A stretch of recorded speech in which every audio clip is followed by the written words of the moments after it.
New Rogue Mastery Falconer is being added to game. Some builds look out for this. Is Blast Rain Marksman utilizing the new Explosive Trap and Explosive Ballista Falconer. New Acolyte Mastery Warlock is being added. It revolves around curses, and the main build for this will be Bleed Warlock with Chthonic Fissure. Item factions are being added. This cycle's new content. Circle of Fortune is a more SF focused, however you can still play it in a group. You simply get prophecies to help you target farm and find better items. Merchant's Guild is an auction house that you unlock through completing rep grind, which will give you access to buying different things on the auction house. New Primalist skill, Gathering Storm. Primalist skill, Tempest Strike, reworked. Paladin skill, Healing Hands, has been given a passive tree. Resonance, which allows you to gift an item to a friend even if they were not with you when you originally found the item. Various visual upgrades, such as the scene variant system, changing the scenes and weather of each monolith/area. Improved lighting system. Endgame has been rebalanced, less enemy power from endgame modifiers and more base power from their level and the effect of corruption. Modifiers now have a shorter duration, they only last for 3 monoliths instead of 6, and they no longer scale with corruption. Campaign overhaul, visual and balance-wise. Word on the street from 1.0 testers is that the campaign will overall be harder. Most monolith blessings have been buffed, except for the ward, armor, and leech ones. Corruption scales much faster than it did before. At 500, corruption is nearly double the difficulty of corruption pre-patch.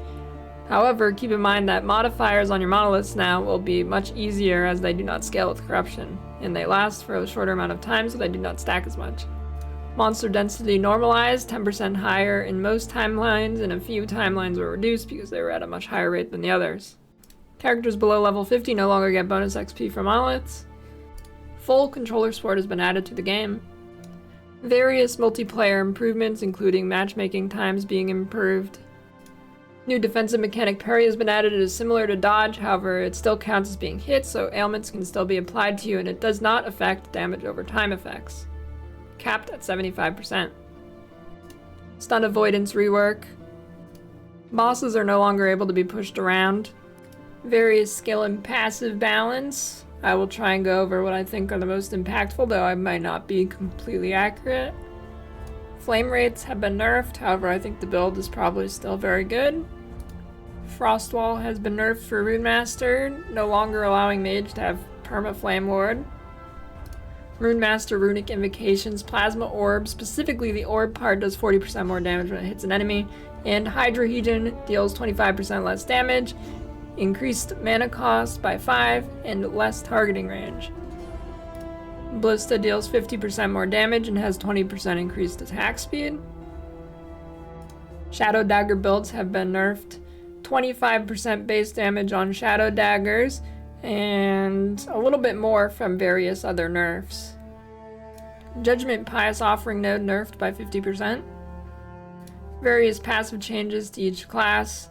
However, I may not be completely accurate here. However, I'll try and point out what I think would be the most impactful. Rune Master ward gains have been nerfed, however it is likely still very good.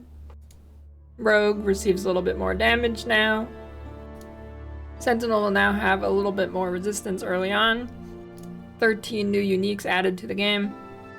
Balance changes to many uniques. I am not educated at all on uniques in this game, so I will not comment on any of them. Take a look for yourself if you're curious.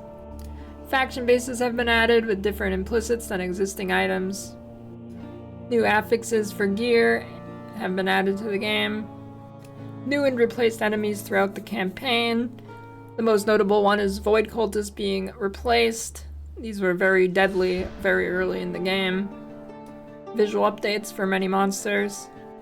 Monster base health and damage will be about 25% higher at level 100 now. A bunch of visual updates for various skills.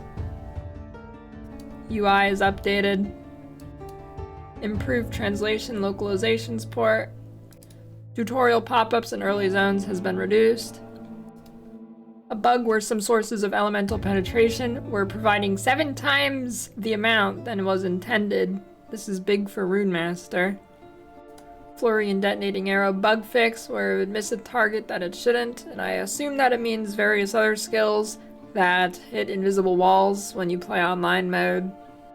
A few leveling skips have been patched, and that is the patch notes. The rest is various just random bug fixes that you probably never even noticed. I will be streaming the launch of 1.0. I plan to do hardcore race to level 100. We'll see how servers end up. If they're extremely bad, I might just end up playing on offline mode. I will be streaming on Twitch and on YouTube as well, if you prefer that. Like, comment, subscribe, all the stupid things YouTubers say. Smash the bell.